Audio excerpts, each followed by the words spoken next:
Alors réaliser un effort physique nécessite la présence de muscles, la présence d'un squelette, ainsi que d'articulations pour faire bouger les différents segments osseux du corps.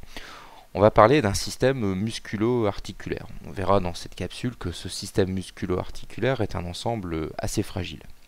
Alors si on veut pratiquer une activité physique tout en préservant notre santé, eh bien, on doit avoir une bonne connaissance de l'organisation et du fonctionnement de ce système musculo-articulaire. Alors, observons l'organisation donc de l'articulation. Donc, bien sûr, il faut deux os. Ces os sont séparés par un liquide qu'on appelle la synovie ou le liquide synovial qui va permettre la lubrification de l'articulation. Cette lubrification est aussi favorisée par la présence d'un tissu qu'on appelle le cartilage à l'interface ici, enfin au niveau de l'articulation. Ce cartilage donc, qui est extrêmement riche en eau, il est plutôt lisse et il va permettre de limiter les frictions lors du frottement. On observe également donc au niveau de l'articulation un troisième élément, il s'agit des ligaments qui permettent de maintenir les os de l'articulation. Alors le petit défaut, défaut entre guillemets de ces ligaments, c'est qu'ils ne vont permettre, ne vont autoriser que certains mouvements autour de l'articulation. Alors admirons au passage ce superbe cartilage de genou, justement cartilage dont je rappelle la fonction est de limiter les frictions et de favoriser le glissement lors du fonctionnement de l'articulation. Alors cette articulation, il faut la mettre en mouvement, et c'est les muscles qui vont permettre la mise en mouvement de cette articulation. Alors, quand on regarde ce schéma ici de coupe transversale de muscles, eh bien, on observe ici que les cellules musculaires, donc là ici vous n'en avez qu'une, ce sont des cellules très très allongées, d'ailleurs composées de plusieurs noyaux. Ces cellules musculaires sont regroupées en ce qu'on appelle un faisceau de fibres musculaires et quand on regarde une coupe transversale d'un muscle, eh bien, on observe la présence de nombreux faisceaux de fibres musculaires. Alors ces muscles vont être rattachés aux os par l'intermédiaire d'une structure qui n'a pas de propriété contractile qu'on appelle les tendons. Alors sur ces trois photographies ici, eh bien, on voit ici donc ici par exemple une coupe transversale de muscles. On voit ici les faisceaux de fibres musculaires que l'on a décrit précédemment. Sur ici cette patte arrière de lapin, eh bien, on voit par exemple ici donc un muscle relié donc à l'os par l'intermédiaire d'un tendon qui apparaît blanchâtre ici.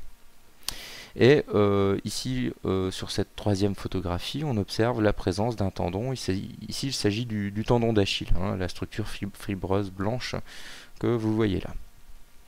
Alors, on va voir comment se réalise le mouvement.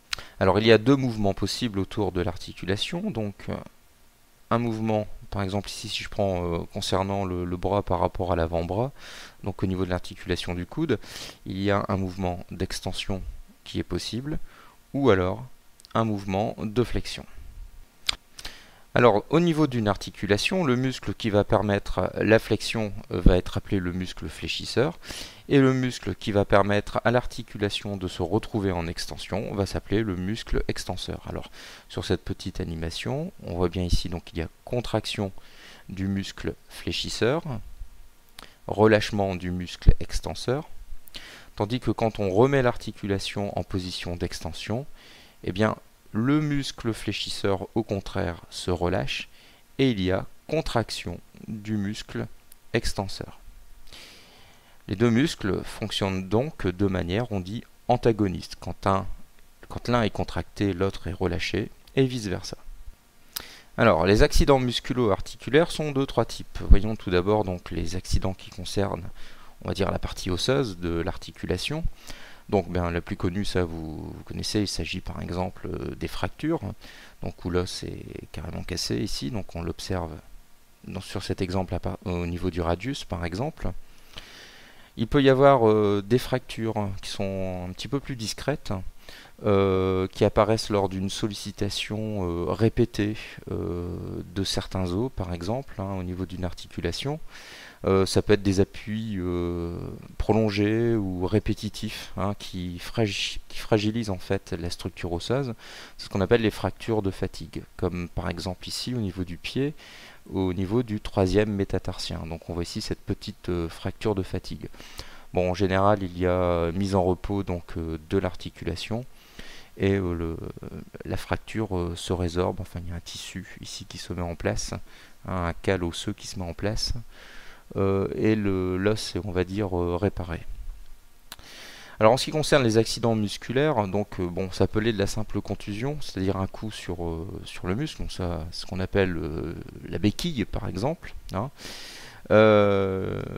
en allant jusque l'accident le plus grave peut-être au niveau musculaire, qui constitue la rupture. Donc il y a 3 degrés de l'élongation, la déchirure, la rupture. Alors l'élongation consiste en fait un étirement de quelques fibres musculaires sans qu'il y ait vraiment saignement. La déchirure, en fait, ou le claquage, hein, si je parle d'un accident intermédiaire, c'est la déchirure de quelques fibres avec un petit hématome, hein. On a une déchirure donc, qui est ensuite, donc, au contraire là, une déchirure de très nombreuses fibres musculaires avec un hématome très important. Il s'agit d'un accident très douloureux qui provoque la cessation immédiate de l'activité. Et enfin, le cas le plus grave, c'est la rupture totale, hein, déchirure totale du muscle. Alors, dans le cadre ici, par exemple, d'une déchirure musculaire, eh bien, comme il y a des fibres musculaires qui sont sectionnées, il y a également des vaisseaux sanguins et ça peut se manifester par donc, ces hématomes, un gonflement et des hématomes qui sont visibles.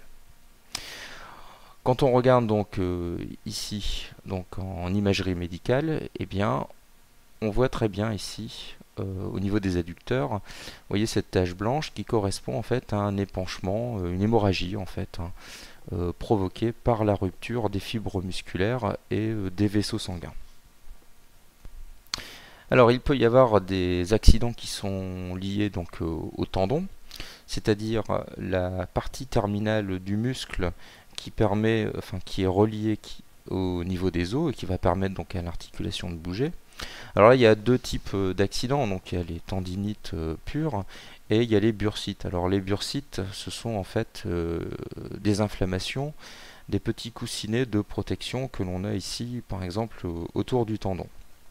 Alors vous avez ici, sur cet exemple, une tendinite, hein, du tendon d'Achille, donc une inflammation du tendon d'Achille. Donc là, au point de vue médical, ça se repère donc par un tendon qui est beaucoup plus épais que par exemple un tendon qui n'a pas d'inflammation. Il peut y avoir une déchirure et une rupture totale du tendon d'Achille, comme on peut le voir ici sur cette photographie juste avant une opération chirurgicale. Alors il peut y avoir également des accidents qui touchent les ligaments, c'est-à-dire des structures fibreuses permettant de relier les os. Alors il y a 3, c'est ce qu'on appelle vulgairement l'entorse. Donc vous avez l'entorse légère où il y a un étirement du ligament mais il n'y a pas donc de déchirure. Il y a une entorse modérée où les ligaments sont partiellement déchirés mais sont encore en place. Et enfin, l'entorse la plus grave, comme sur cette photographie ici, eh bien, consiste à une rupture, hein, d'un ou de plusieurs ligaments au niveau de l'articulation. Donc en tout cas, l'entorse se manifeste donc par un gonflement, hein, un œdème qui apparaît, et s'il y a rupture, hein, donc à partir de l'entorse modérée par exemple, s'il y a une rupture donc des ligaments, eh bien, il y a un hématome qui apparaît. Alors pour ceux d'entre vous qui font du foot ou du rugby par exemple, eh bien il y a un accident ligamentaire que vous connaissez bien, il s'agit de la rupture des ligaments croisés. Donc les ligaments croisés sont ici 2 petits ligaments donc au niveau de l'articulation du genou. Alors on les voit bien sur cette photographie ici, donc en place. Ces ligaments croisés interviennent dans, si vous voulez, le maintien de l'articulation au niveau du genou, avec d'autres ligaments. Alors, plus impressionnant que les entorses, eh bien, il s'agit des déluxations, c'est-à-dire en fait l'éloignement durable de deux os. En gros, on dit que l'articulation est déboîtée. On le voit par exemple ici au niveau de l'articulation du genou de ce joueur de foot, hein. Donc on voit ici le déboîtement de l'articulation, et en radiographie, on voit très bien ici donc le tibia et le péroné qui sont complètement désolidarisés ici du fémur, et que l'articulation du genou n'est absolument plus reconnaissable. Donc là, il faut faire appel à un médecin pour remettre, avec des gestes précis, l'articulation en place. Alors l'ensemble de ces accidents musculo-articulaires montre que finalement c'est un système assez fragile, et que une bonne connaissance de son fonctionnement va permettre de pratiquer un sport en bonne santé, en appliquant quelques règles simples, hein, de prévention. Alors, parmi ces pratiques responsables, eh bien, on ne peut pas pratiquer un sport sans échauffement préalable. Alors, l'échauffement va permettre, par exemple, au niveau des muscles et des tendons, d'atteindre une température optimale de fonctionnement afin d'éviter les lésions musculaires et les lésions tendineuses. D'une manière générale, l'échauffement, donc en mobilisant les articulations, va permettre de réduire tous les risques de lésions du système musculo-articulaire. Bon, encore faut-il que cet échauffement soit conduit comme un échauffement, c'est-à-dire de manière modérée, et au moins sur 15-20 minutes, hein, de sollicitation. Donc de plus, l'échauffement va permettre de préparer à l'effort en se préparant mentalement, en améliorant la concentration. Alors pratiquer une activité sportive de manière responsable, c'est aussi suivre une progressivité dans l'entraînement, ne pas faire n'importe quoi. Cet entraînement qu'on va dire raisonné et planifié va permettre l'amélioration des paramètres cardiaques et pulmonaires, va permettre éventuellement un développement de la masse musculaire, une amélioration de la vitesse d'exécution, et ça va permettre en fait de réaliser l'activité sportive dans des conditions à la fois musculo-articulaires, cardiaques et respiratoires idéales. Il faut aussi avoir du matériel adapté, donc ne pas faire n'importe quel sport avec n'importe quel matériel. Par exemple ici on voit une personne qui fait du trail, donc il va de soi qu'il a des chaussures adaptées au trail, notamment antidérapantes, avec un bon soutien de la cheville, etc. C'est aussi savoir écouter son corps, c'est-à-dire savoir s'arrêter quand les premiers signaux de douleur apparaissent. Donc il faut savoir que quand on ressent un signal de douleur, c'est un signal qui nous est envoyé donc par exemple notre système musculo-articulaire. Il faut prendre très au sérieux, et il vaut mieux arrêter donc l'activité que l'on est en train de faire afin de mettre au repos donc l'articulation.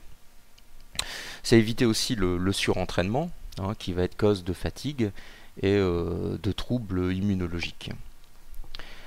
Alors, dernier point, c'est également éviter le piège de tout ce qui pourrait nous permettre d'améliorer nos performances de manière artificielle, c'est-à-dire les produits dopants.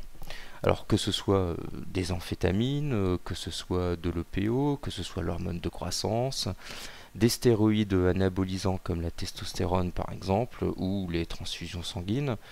Donc ces produits sont censés améliorer la concentration, pour certains diminuer la pression de fatigue, pour d'autres d'augmenter la masse musculaire.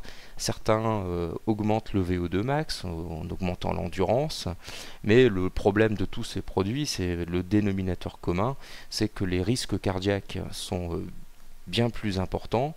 Il y a des risques d'embolie, de nombreux troubles de comportement, des risques tendineux et musculaires extrêmement importants, parce que on sollicite beaucoup plus les articulations que l'on ferait de manière normale, et sans parler des problèmes à plus long terme comme les problèmes de cancer par exemple.